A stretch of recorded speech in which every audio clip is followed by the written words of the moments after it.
من الشيطان الرجيم. بسم الله الرحمن الرحيم. وإذ قلنا للملائكة اسجدوا لآدم فسجدوا إلا إبليس أبى واستكبر وكان من الكافرين.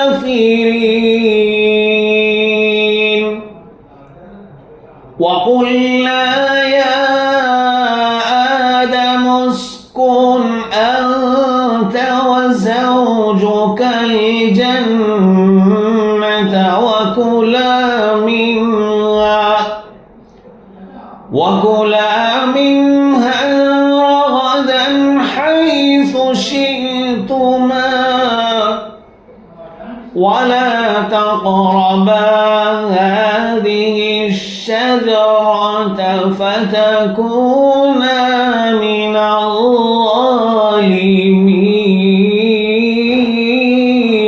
الظالمين. صدق الله العظيم. سيئات أعمالنا من يهده الله فلا مضل له ومن يضلل فلا هادي له ونشهد أن لا إله إلا الله وحده لا شريك له ونشهد أن سيدنا ونبينا ومولانا محمدا عبده ورسوله أرسله بالحق بشيرا ونذيرا وداعيا إلى الله بإذنه وسراجا منيرا. صلى الله على سيدنا محمد وآله الأبرار وصحابه الأخيار وأزواجه الطيبات الطاهرات. أوصيكم عباد الله وإياي أولا بتقوى الله. أما بعد فأعوذ بالله من الشيطان الرجيم. بسم الله الرحمن الرحيم. ويا آدم اسكن أنت وزوجك الجنة فكلا من حيث شئتما. وقال نبي الله سيد البشر محمد رسول الله صلى الله عليه وسلم خير يوم طلعت فيه الشمس يوم الجمعة فيه خلق آدم وفيه أدخل الجنة وفيه أخرج منها. صدق نبي الله صلى الله عليه وسلم. எல்லாம் வல்ல அல்லாஹுவின் அன்பும் மேலான கருணையும் நமக்கெல்லாம் வந்து சேரட்டுமாக. நமது உயிரினும் மேலான கண்மணி காத்தமுன் நபியின் முஹம்மது ரசூலுல்லாஹி ஸல்லல்லாஹு அலைஹி வஸல்லம் அவர்களின் அன்பையும் ஷஃபாஅத்தையும் பெறுவதற்கு அல்லாஹ் நம் எல்லோருக்கும் தௌஃபீக் செய்வானாக. வல்ல ரஹ்மான் நமக்கும் நம்முடைய பெற்றோர் மனைவி மக்கள் குடும்பத்தார் யாவருக்கும் உயிருள்ள வரையிலும் உடல் சுகத்தை நசீபாக்கி தருவானாக. மருத்துவமனை கஷ்டம் அதன் சிரமம் செலவுகளிலிருந்து நிரந்தரமான பாதுகாப்பை அல்லாஹ் நம் எல்லோருக்கும் கொடுத்தருள் புரிவானாக.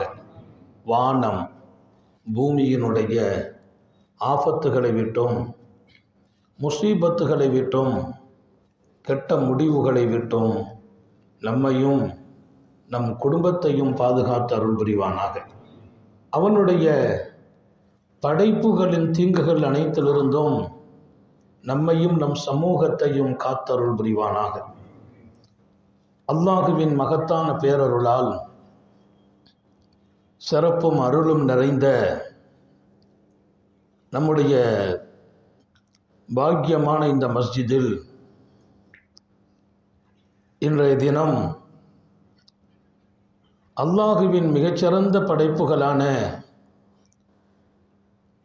நபிமார்களின் தொடர் வரலாறை துவக்கும் முதல் நாளாக இன்று அறிவிக்கப்பட்டு இந்த சிறப்பான நிகழ்வை இங்கே நடத்த எடுக்கப்பட்ட முடிவு அல்லாஹ் இதை பொருந்திக் கொள்வானாக.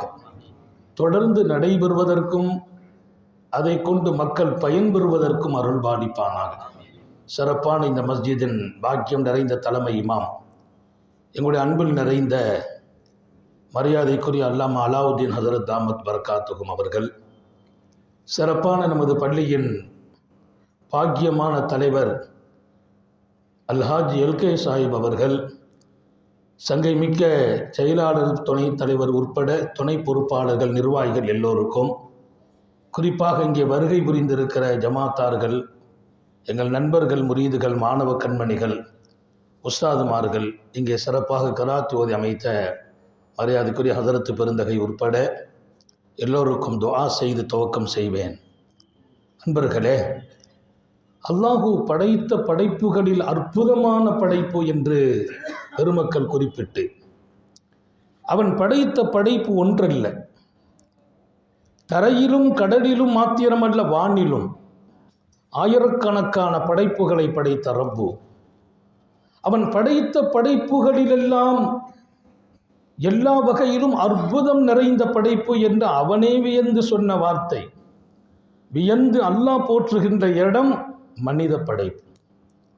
மனித புனிதர்களில் ஆதம் அலைஹிஸ்ஸலாத்து வஸ்ஸலாம்.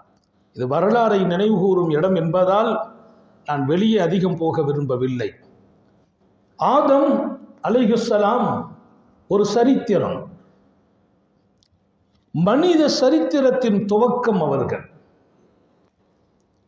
மனிதர்களின் வாழ்வையும் வாழ்வாதாரத்தின் வழியையும் கற்றுக் கொடுத்த முதல் மனிதர்.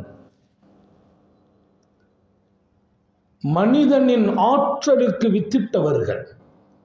மனிதனே சிறந்தவன் என்று அல்லாஹ் சொல்லும் இடத்தை தீர்மானித்தவர்கள். வலக்கது கர்ரம்னா பனி ஆதம், ஆதமின் பிள்ளைகளை நாம் சங்கைப்படுத்தினோம் என்று அல்லாஹு சொல்லும் இடத்தில் தன் பிள்ளைகளை மனித உலகத்தை கொண்டு சேர்த்தவர்கள்.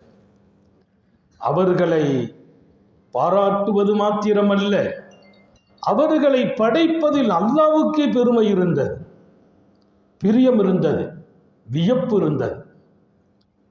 ஆச்சரியப்பட்டான் அல்லாஹ் அந்த படைப்பை படைப்பதில்.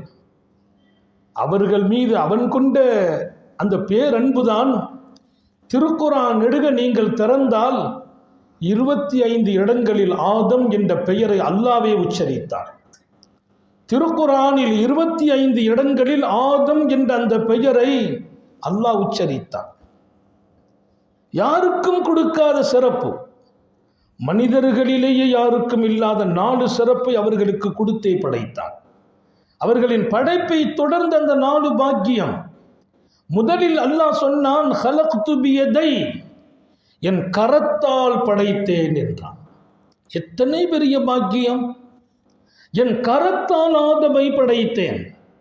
அல்லாஹ் படைப்பதற்கு அவன் ஈடுபட வேண்டியதில்லை. இன்னமா அம்ருஹு இதா அராதா, திருக்குர்ஆன் சொல்லும். எந்த ஒரு விஷயமும் நடக்க வேண்டும், உருவாக வேண்டும் என்று அல்லாஹ் விரும்பிவிட்டால்,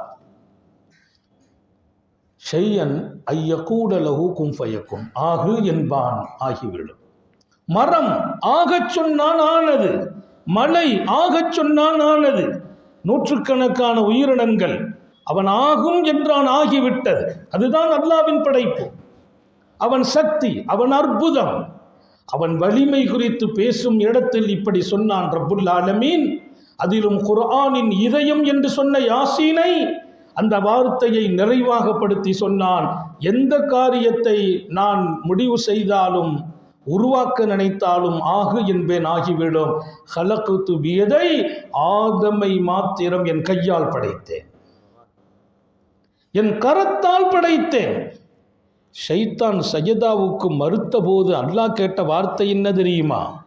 மா மனஅக்க அன் தஸ்ஜுத லிமா ஹலக்து பியதை, என் கரத்தால் படைத்து நான் பாக்கியம் நிறைவாக ஆக்கியவருக்கு நீ சஜதாவை மறுக்கலாமா என்று கேட்டான். சஜதாவை ஏன் மறுத்தேன்னு கேட்கல, என் கரத்தால் படைத்தேனே அவர்களை, உன்னை கூட என் கையால படைக்கலங்கிறான். உனக்கு 1000 பெருமை இருக்கலாம், மதிப்புகளும் மரியாதைகளும், மலக்குகளுக்கே உஸ்தாதாக உன்னை நான் ஆக்கியிருக்கிறேன். என் கரத்தால் உன்னை படைக்கவில்லை. என் கரம் அது எத்தனை பெரியது! அல்லாஹ்வுடைய கரம் எப்படி இருந்தது? கரம் இருக்குமா? அந்த கட்டத்தை தாண்டுங்கள் என்று ஞாபகப்படுத்திவிட்டு, அவன் உருவமற்றவன், அவன் கரம் இருக்கிறது என்று சொன்ன ஆயத்துக்களும் ஹதீசுகளும் இருக்கும். அது எப்படி ரசூல் விளக்கினார்களோ அப்படி விளங்குகிறோம், அப்படி ஏற்றுக்கொள்வோம். அல்லாஹ் நம்முடைய இதயத்தில் அதை விளங்க தௌஃபீக் செய்வானால். என் கரத்தால் நான் படைத்தேன் ஆதமை. இரண்டாவது சொன்னான் அல்லாஹ், ஒ நஃபக்து ஃபீஹி மின் ரூஹி, என் ரூஹை அவர்களுக்குள் ஊதினேன் என்கிறான். என் ரூஹ ஊதுறான். இப்போ நாம் பிறக்கிறதுக்கு அல்லாஹ்வுடைய ரூஹ் ஊதுறது இல்லை. தாயினுடைய தந்தையினுடைய முதுகில் இருந்து தாயின் கருவுக்கு அல்லாஹ் கொண்டு சேர்த்து விடுகிறான். அங்கே அல்லாஹ் ரூஹை கொடுத்துட்றான். எல்லாமே அங்கே அவனுடைய அருட்கொடையாக கொடுக்கப்படும். ஒ நஃபக்து ஃபீஹி மின் ரூஹி, இரண்டாவது ஆதமுக்கு கொடுத்த கண்ணியம், என் ரூஹை அவர்களுக்குள் நான் ஊதினேன். ரூஹு என்றால் உடலை இயக்கக்கூடிய பொருள்.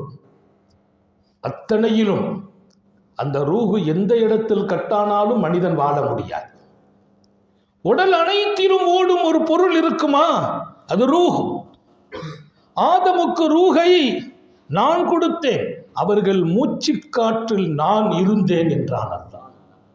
ஆதமின் மூச்சுக்காற்றில் நான் இருக்கிறேன். ஞாபகம் வையுங்கள், வரலாறு என்பது நமது வாழ்க்கையின் அடுத்த காலத்தை நாம் அழகுபடுத்துவதற்கு, அதிலும் நபிமார்களின் வரலாறு நம்முடைய பாடம்.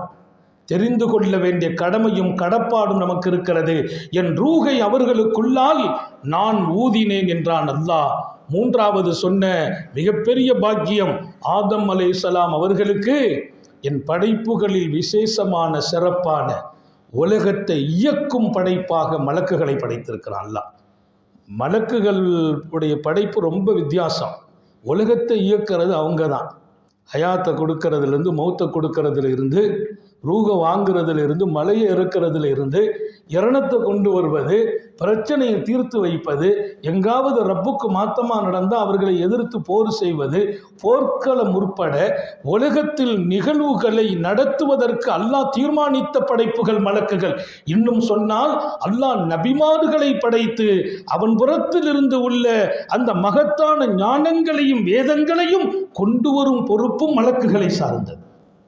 பெருமானார் சொன்னாங்க, நான் மேராஜில் மலக்குகளில் ஒரு கூட்டத்தை பார்த்தேன், நானே வியந்து போனேன்.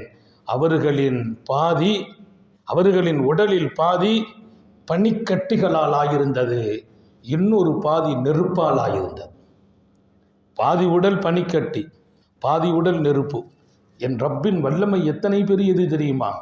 அந்த நெருப்பு பெருமானார் சொன்னாங்க, பனிக்கட்டியை உருக்கவில்லை, பனிக்கட்டி நெருப்பை அணைக்கவில்லை என்றார். நெருப்பு பனிக்கட்டியை உருக்கவில்லை, பனிக்கட்டி நெருப்பை அணைக்கவில்லை. அப்படி ஒரு மலக்குகளின் கூட்டத்தை அல்லாஹ் படைத்து வைத்தான். வினோதமும் ஆச்சரியமும் நிறைந்த படைப்பு. அத்தகைய மலக்குகளை மனிதனை இயக்குகிற, மனிதனின் வாழ்வையும் வளத்தையும் கொடுத்து உலகத்தில் அவர்களே மக்களோடு தன்னை ஆக்கிக் கொள்கிற பொறுப்பு நிறைந்த மலக்குகளை அல்லாஹ் சொன்னான், ஆதமுக்கு நான் சஜதா செய்ய வைத்தேன். சாதாரணமானவங்க இல்லை, ஜிப்ரீல் உட்பட அவ்வளவு பேர்களையும் சஜிதா செய்ய வைத்தேன். ஆதமுக்கு மாத்திரம் நான் கொடுத்த கண்ணியம்.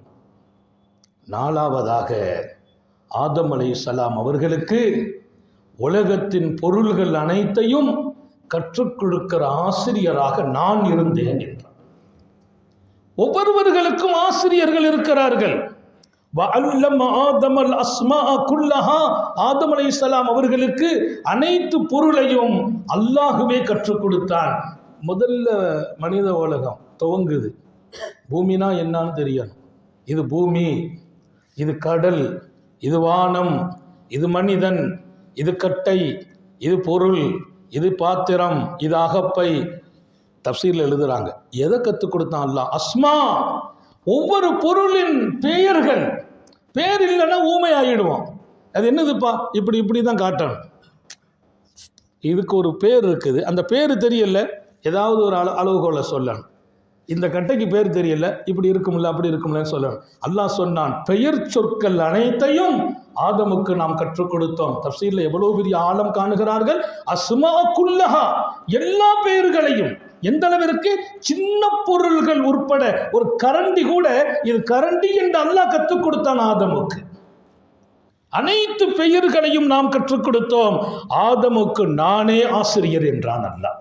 இந்த நாளும் ஆதம் அலைஹிஸ்ஸலாம் அவர்களுக்கு நாம் கொடுத்த சிறப்பு என்று நன்மக்கள் அல்லாஹ்வின் புறத்திலிருந்து அறிவிக்கும் அறிவிப்பை தருவார்கள். இங்கே உங்கள் மனதில் பதிவு செய்வேன். ஆதம் அலைஹிஸ்ஸலாம் அவர்களை படைக்க நினைத்த ரப்பு ஜிப்ரீலை தான் அனுப்பினான்.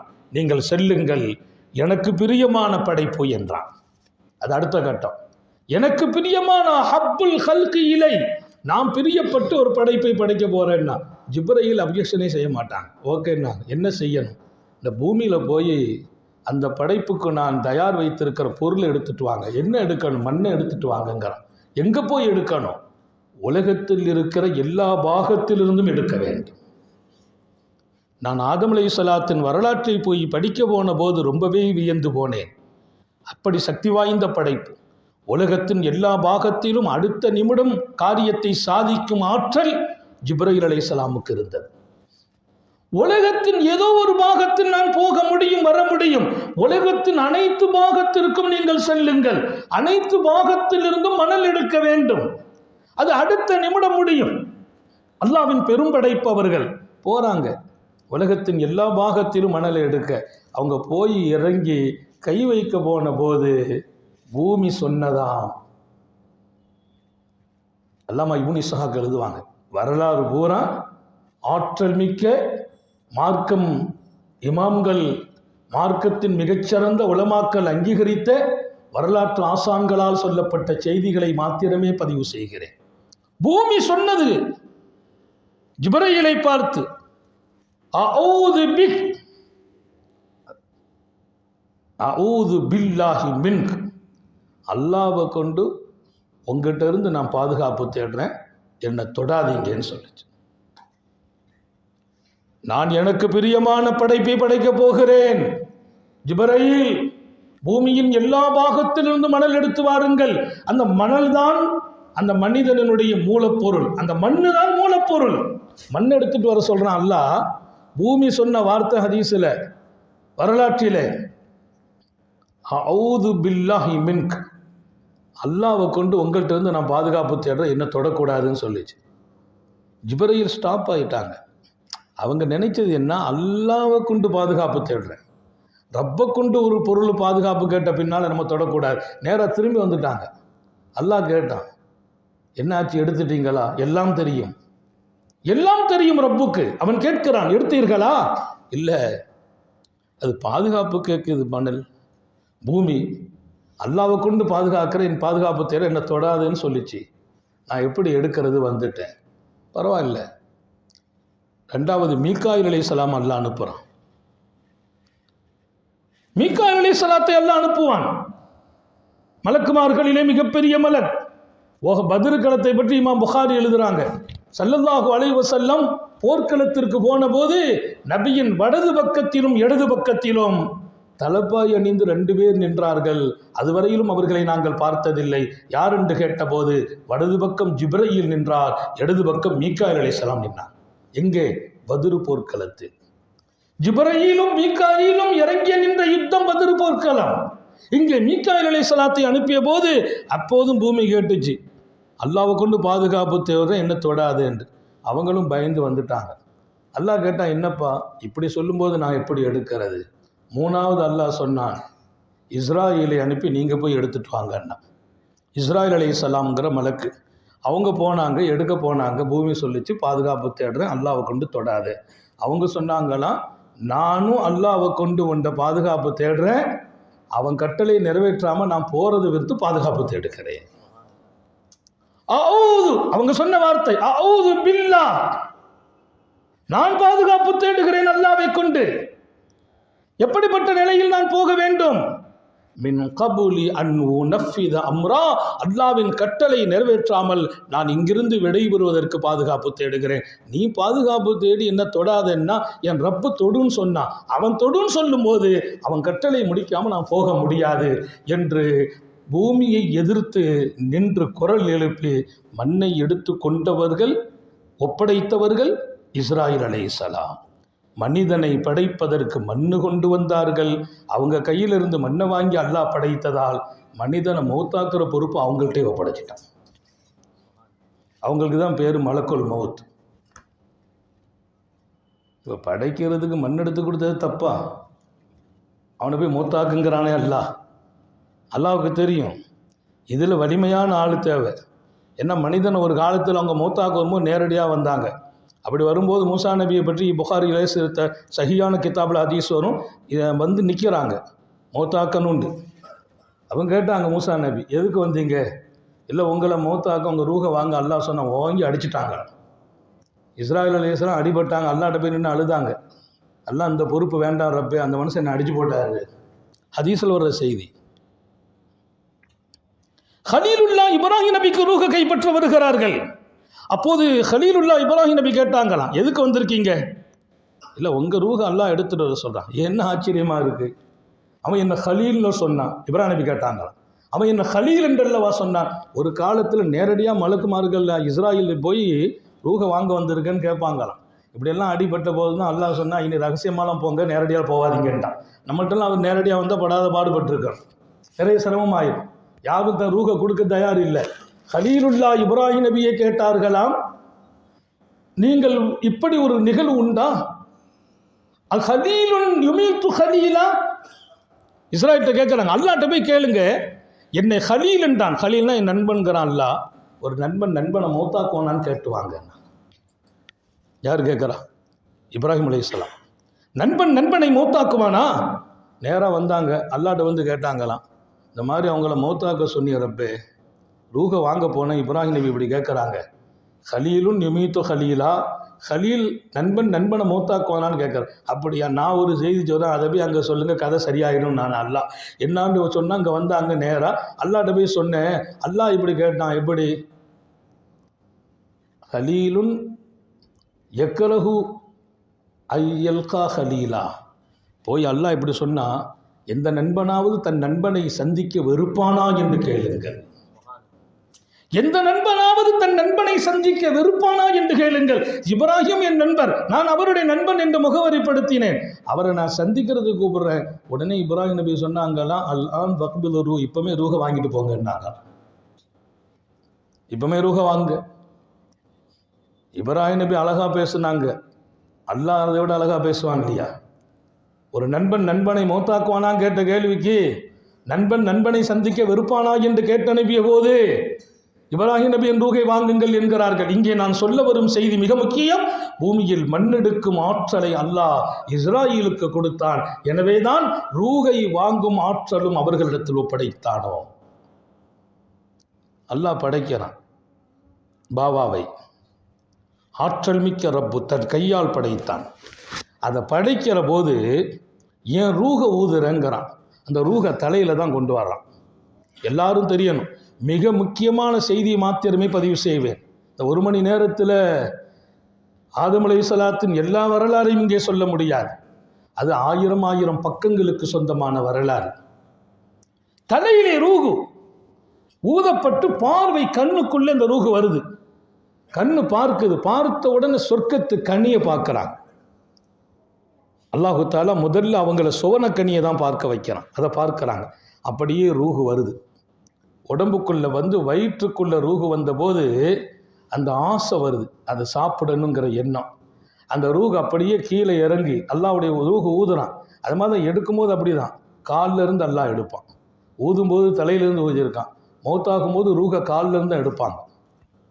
அதெல்லாம் நூதனமான அற்புதமான செய்தி. ஏன் காலில் இருந்து எடுக்கிறாங்கங்கிற செய்தியெல்லாம் இங்கே நான் விவரிக்க நேரம் பத்தாது. கீழே இறங்குது. வயிற்றுக்குள்ளே ரூஹு இறங்கிய போது அவர்கள் எழுந்திருக்க முனைகிறார்கள், அந்த கனியை சாப்பிடணும். அனுமதிக்கப்பட்ட கனி, அல்லாஹ் காட்டுகிறான் சுவனத்து கனிகளை. ரூஹு முடியல, கால் வந்தால் தானே எழுந்திருக்க முடியும், காலில் ரூஹு இல்லைன்னா எழுந்திருக்க முடியாது. வயிற்றுக்குள்ளே ரூஹு வந்து கீழே இறங்கிறதுக்கு முந்தைய கொஞ்சம் முயற்சிக்கிறாங்க. அதான் அல்லாஹ் குர்ஆன் ஷரீஃபில் மனிதனை குறித்து விளக்குவான், கானல் இன்சான் அஜூலா, மனிதன் அவசரக்காரனாக ஆயிட்டானேங்கிறான். முடியறதுக்குள்ளே எழுந்திருக்க முனைஞ்சாங்க இல்லையா, மனிதன் அவசரக்காரன். சில பாடமும் ஆதம் நபி இடத்திலிருந்து மனித உலகத்திற்கு அல்லாஹ் கற்றுக் கொடுத்தான். நேரத்தை பொறுத்து அந்த பாடங்களையும் ஞாபகப்படுத்துவேன். முழுமை பெறுவதற்குள்ளால் அந்த உணவின் மீது உள்ள பிரியம் எழுந்திருக்க தூண்டியது. அப்புறம் ரூஹு முடிந்தது. அல்லாஹ் எல்லாவற்றையும் முடித்து விட்டு அந்த ரூஹு நெஞ்சிக்குள்ளே வந்த போது, ரூஹு கொஞ்சம் பிரதிபலித்த போது முதல்ல அவங்க தும்மினார்கள். ஆதம் ஸல்லல்லாஹு அலைஹி வஸல்லம் சொல்றாங்க, இது போல ஹதீஸின் பின்னணி. ஆதம் தும்மினார், அல்ஹம்துலில்லாஹ் என்று சொன்னார். அவ்வளுமா தக்கல்லம் ஆதம், ஆதம் நபி அவர்களுக்கு உயிர் கொடுத்து முதலில் பேசிய வார்த்தை அல்ஹம்துலில்லாஹ். அல்லாஹ் நம்ம எல்லாருக்கும் அப்படி பேச தௌஃபீக் செய்வான். அவர்கள் பேசிய முதல் வார்த்தை எல்லா புகழும் அல்லாஹ்விற்கு. தும்மல் வந்த போது சொன்னாங்க, அதற்கு நபிகள் நாயகம் ஸல்லல்லாஹு அலைஹி வஸல்லம் சொல்றாங்க, உடனே அல்லாஹ் சொன்னான், யர்ஹமுக ரப்புக யா ஆதம், ஆதமே நீங்கள் தும்மிய போது என்னை புகழ்ந்தீர்கள். யர்ஹமுக ரப்புக யா ஆதம், உங்கள் ரப்பு உங்கள் மீது ரஹ்மத் செய்வானாக. உங்க ரப்பு உங்களுக்கு ரஹ்மத்து செய்யட்டும். இன்னைக்கும் நான் தும்முனா அல்ஹம்துலில்லாஹ் சொல்லணும். அந்த அல்ஹம்துலில்லாஹ் சத்தத்தை கேட்குறவங்க யர்ஹமுக்கல்லான்னு சொல்ல. தும்முனா அல்ஹம்துலில்லாஹ், அல்ஹம்துலில்லாஹ் சத்தம் யாருக்கு கேட்குதோ அவங்க யர்ஹமுக்கல்லான்னு சொல்லணும். அல்லாஹ் யர்ஹமுக்கல்லான்னு சொல்றான். யர்ஹமுக ரப்புக யா ஆதம், உங்கள் ரப்பு உங்களுக்கு ரஹ்மத்து செய்வானாக. பெருமானார் ஸல்லல்லாஹு அலைஹி வஸல்லம் தர்பாருக்கு யூதர்கள் வருவாங்க. யூதர்கள் வந்தா தும்மணும்னு ஆசைப்படுவாங்க. பெருமானாரோட தர்பாருக்கு யூதர்கள் வந்தா தும்மணும்னு நினைப்பாங்க. தும்மல்லாம் நினைச்சாலாம் வராது. தும்மல் சாதாரண விஷயம் இல்லை. தும்மல் போடுகிற போது உடல்ல இருக்கிற எத்தனையோ கெட்ட கிருமிகள் வெளியாகும். ஹார்ட்டினுடைய துடிப்பு ஒரு சில செகண்ட், அது அப்படி அந்த துடிப்பு லேசாக இப்படி நிற்கிற நிலைக்கு போய் தான் அது வெளியாகுது, மீண்டும் துடிக்குது. அதனால தான் அல்ஹம்துலில்லாஹ். மனிதனின் இயக்கம் அங்கே இருக்கிறது. தும்மல் வருகிற போது அல்ஹம்துலில்லாஹ் சொல்லணும். கேட்டவங்க யர்ஹமுக்கல்லாஹ். தர்பார் ஆலம் ஸல்லல்லாஹு அலைஹி வஸல்லம் தர்பாரிலே யூதர்கள் வந்து கஷ்டப்பட்டு தும்ம முயற்சிப்பாங்க. ஏதாவது மூக்களை தடவிட்டு தும்மிடுவாங்க. தும்மிட்டா ரசூலுல்லாஹ் யர்ஹமுக்கல்லாஹ்னு சொல்லுவாங்க இல்லையா, அல்லாஹ் உங்க வாழ்க்கையை ரஹ்மத்தாக்கி வைக்கட்டும், அல்லாஹ் உங்க வாழ்க்கையில் அருள் செய்யட்டும், அந்த துவா நமக்கு போதும் அப்படிங்கிற ஆசைப்பட்டு வந்து தும்மிடுவாங்க. தும்மி அல்ஹம்துலில்லாஹ் சொல்லுவாங்க. அப்படி ஒருத்தர் முயற்சி செய்தால், தும்மினார், ஸல்லல்லாஹு அலைஹி வஸல்லம் யர்ஹமுக்கல்லாஹ் சொல்லணும், அல்லாஹ் நமக்கு ரஹ்மத் செய்திருவான் அப்படின்னு அவர் நினைச்சார். பெருமானார் அவர் தும்மி அல்ஹம்துலில்லாஹ் சொன்ன உடனே பெருமானார் யஹ்திக்கல்லாஹ்னாங்களாம், அல்லாஹ் உனக்கு ஹிதாயத்தை கொடுப்பானாகன்றான். ஒரு யூதர், அல்லாஹ் உனக்கு ஹிதாயத்தை கொடுக்கட்டும், அது சொல்லக்கூடாது. முறை என்ன, யர்ஹமுக்கல்லாஹ் சொல்லணும். அவருக்கு பின்னால தும்முனார் பாருங்க, அவர் சொல்லணும் யஹ்தீக்குமுல்லாஹ், அல்லாஹ் உங்களுக்கு ஹிதாயத்தை கொடுக்கட்டும், ஒ யுஸ்லிஹ் பாலக்கும், உங்கள் வாழ்க்கையையும் உள்ளத்தையும் அல்லாஹ் சீராக்கட்டும் அவர் துஆ செய்யணும். இது ஒரு மூமின் இன்னொரு மூமினோடு கையாள வேண்டிய அழகிய சுன்னத் என்றார்கள் அகிலத்தின் அருட்கொடை சர்காரை ஆலம் ஸல்லல்லாஹு அலைஹி வஸல்லம். இங்கே ரசூலே கரீம் அப்படி ஒரு வாழ்க்கையை கற்றுக் கொடுத்தவர்கள். அந்த யூதர் தும்மி அல்ஹம்துலில்லாஹ் சொன்ன போது யர்ஹமுக்கல்லாஹ் சொல்லல, யஹ்திக்கல்லாஹ் சொன்னாங்க. என்ன பாக்கியம் என்றால் அவருக்கு ஹிதாயத்தை கிடைச்சிட்டு. அல்லாஹ் அவனுக்கு ஹிதாயத்தை கொடுக்கட்டும். ஹிதாயத்தான முதல்ல அது நசீபாச்சு.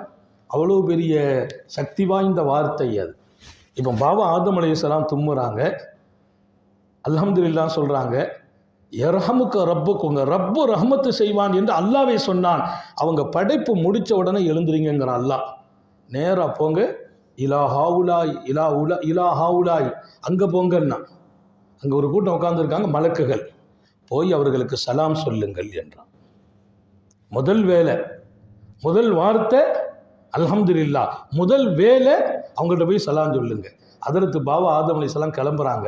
அல்லாஹ் சொன்னா சலாம் சொல்றது முக்கியம் இல்லை, அவங்க என்ன சொல்றாங்கன்னு கொஞ்சம் கவனிச்சுக்கோங்க. உருவாக்கினான் ஆதமை. அவர்களுக்கு பின்னால் இந்த உலகத்தில் மனிதர்கள் உருவாக வேண்டும். எப்படி உருவாக வேண்டும்? ஆதமே ரோல் மாடல் அலைஹிஸ்ஸலாம். போங்க என்ன பதில் சொல்றாங்கன்னு பாருங்க. வர்றாங்க, சலாம் சொன்னாங்க, அவங்க வாலைக்கும் சலாம் சொல்றாங்க. அந்த சலாத்தை கேட்டு விட்டு அல்லாஹ்ட்ட சொன்னாங்க. அவர்கள் இப்படி பதில் சொன்னார்கள், ஆதம் ஆதா தஹய்யத்து வ தஹய்யத்து துர்ரியத்து. இதுதான் உங்களுக்கிடையே நீங்கள் எடுத்துக்கொள்ள வேண்டிய ஒருவர் மற்றவருக்கு சொல்லும் சலாமும் பதிலும். இது உங்களுக்கும் ஒரு துர்ரியத்தை, உங்கள் சந்ததியர்களுக்கும் என்றான் அல்லாஹ். ஆதம் வியந்து போகிறார். ரப்பே, எனக்கு சரி, சந்ததி யாருன்னு கேட்டா, நான் தானே இருக்கிறேன், சந்ததி இல்லையே, மனைவியே இல்லையே, அத மாத்திரம் இருக்கிறார். அல்லாஹ் சொன்னா தஹய்யத், இது உங்களுக்கும் காணிக்கை, ஒரு துர்ரியத்துக்கு, உங்கள் சந்ததிக்கு இதுதான் காணிக்கை. நாளைக்கு கியாமத் வரைக்கும் வரக்கூடிய சமூகம் ஒருவர் மற்றவருக்கு சலாம் சொன்னா அவங்க சொல்ல வேண்டிய பதில் வாலைக்கும் சலாம். இந்த நடைமுறை கியாமத் வரைக்கும் உங்க சந்ததிகள் கையாளணும். ஆதம் கேட்ட வார்த்தை, நான் இருக்கிறேன், யாருமே இல்லை, சந்ததினா யாருன்னு கேட்டான். அல்லாஹ் 2 கையும் பொத்தி வச்சிருந்தான் வருது. பிதாயா உன் நிஹாயா என்ற அற்புதமான வரலாற்றினுடைய ஆழம் தந்த கிதாப், லட்சோப லட்ச சாலிஹீன்கள் பார்த்து வியந்து போன ஒரு கிதாப், வரலாற்றை அள்ளி தருகிறார். அவர் 2 கையும் அல்லாஹ் பொத்தி வச்சிருக்கிறான். அல்லாஹ் சொன்னானா ஒரு கையை பிடிங்க, நான் ஆதம்கிட்ட. அவர் வலது கையை பிடித்தார். அதனுடைய ஹதீஸின் பின்னணியில் பெருமானாரும் சொல்லுவாங்க, அல்லாஹ்வுடைய 2 கையுமே வலது தான். ஏன்னா நம்ம வலது நல்லதுக்கு பயன்படுத்தும், இடது கெட்டதுக்கு பயன்படுத்தும், அப்படி இல்லை. அல்லாஹ்வுடைய வலது கையை பிடிச்சாங்கன்னு சொல்லும்போது 2 கையும் வலது தான், யமீன் தான், பரக்கத்தானது தான் அப்படின்னு அர்த்தம். பிடிச்ச போது அல்லாஹ் அந்த கையை அப்படி விரிக்கிறான். விரித்தால் உள்ளே சந்ததியர்கள் இருந்தார்கள். ஆச்சரியம் என்ன தெரியுமா? அவர்கள் கையால் ஆதமை படைத்தான், அவர்களின் கையுக்குள்ளால் நாம் இருந்தோம். அல்லாஹ்வின் கையால் ஆதமை படைத்தான், அல்லாஹ்வின் கையுக்குள்ளால் நாம் இருந்தோம். அல்லாஹ் கையை விரித்த போது உள்ளே துர்ரியத், அவங்க சந்ததியர்கள் உள்ள இருக்கிறாங்க. அவங்கள எல்லாத்தையும் அல்லாஹ் காட்டுறான். எல்லாம் பொடி பொடி பொடி பொடியா கோடிக்கணக்கான சந்ததியர்களை. அல்லாஹ்வுடைய கை எப்படி இருக்கும்? ஹதீஸ் பரவலான கருத்துக்கள் அதிகமான கொண்ட ஹதீஸ். அவங்க முதுகந்தண்டை தடவி அங்கிருந்து சந்ததிகளை எடுத்தான் என்று ஒரு ஹதீஸ் இருக்கிறது. இங்கே கையுள்ளேயே வைத்திருந்தான் அல்லாஹ். இந்த கையை தொடுங்கள் என்றான் பாபாவை. அவர்கள் தொட்டபோது, யார் என் சந்ததியர்கள், இதோ பாருங்கள், அங்கே வெளிச்சம். அவங்க கண்ணுக்கிட்ட எல்லாத்துக்கும் ஒரு வெளிச்சம். இந்த ஹதீஸ்ல அவங்க வாயில ஒரு வெளிச்சம் இருந்துச்சு, எல்லாருடைய வாயில. கண்ணில் வெளிச்சம்னு ஒரு ஹதீஸ், இது வாயில வெளிச்சம். அந்த வெளிச்சத்தை பூரா பார்க்குறாங்க, ரொம்ப அழகா இருக்குது. அதில் ஒருத்தருடைய வெளிச்சம் ரொம்ப மின்னுது. அவங்க அந்த ஒளி, பேரொளி அப்படி மின்னிக்கிட்டே இருக்குது. எத்தனை கோடி! இப்போ நீங்களும் நானும் அல்லாஹ்வுக்கு நன்றி சொல்லணும். அவன் கையில் நம்மை சுமந்தான். நான் உருவானேன் எத்தனையோ 1000 ஆண்டுகளுக்கு பின்னால், நான் உருவாகுவேன் என்று அல்லாஹ் அன்றைக்கே முடிவு செய்தான். யாரையும் நம்ம அழிக்க முடியாது. ஒருத்தர் பெருமானாருடைய தர்பாருக்கு வந்தார். யா ரசூலல்லாஹ், நான் என் மனைவி அடிமை பெண்ணோட தான் நான் வாழ்கிறேன், அவங்க கருப்பம் தரிக்கக்கூடாதுன்னு ஆசைப்படுறேன்னார். அவங்க கரு தரிக்கக்கூடாது, ஆசையாக இருக்குது, அதனால் நான் கரு தரிக்காத வகையிலே என் மனைவியோடு வாழ்க்கை சேரலாமான்னு கேட்டார். பெருமானார் கொஞ்சம் அமைதியாக இருந்தார். அப்புறம் 2வதும் கேட்டார். ஸல்லல்லாஹு அலைஹி வஸல்லம், போப்பா நீ எப்படி நானும் செய்துக்கா சொல்லிட்டு சொன்னாங்களாம், ஒன்றை விளங்கிக்கொள், கியாமத் வரைக்கும் யாரின் வழியே எத்தனை சந்ததி வர வேண்டுமோ அது வந்தே தீரும். நீ எப்படி திட்டமிட்டு வாழ்க்கை நடத்தினாலும் பரவாயில்லை. மாமின் காயினின் காயினுன், எந்த ஒரு உருவாக்கம் உருவாக வேண்டுமோ அது உருவாகிவிடும். நீ எப்படி வாழ்க்கை சேர்ந்தாலும், இல்லை மனைவி வாழ்க்கையில் குழந்தை தரிக்கக்கூடாது அதுக்கு நீ எந்த திட்டமிட்டு வாழ்ந்தாலும் உங்களுக்கெல்லாம் அது விளக்க வேண்டியது இல்லை. இன்றைக்கி நம்ம குழந்தையை தற்காலிகமாக தடுத்து வைக்கிறதுக்கெல்லாம் சில வழிமுறைகளை எடுத்துக்கொண்டாலும் ஒரு சந்ததி தரிக்கணும்னு நல்லா முடிவு செய்து விட்டால் அது தரித்தே தீரும்.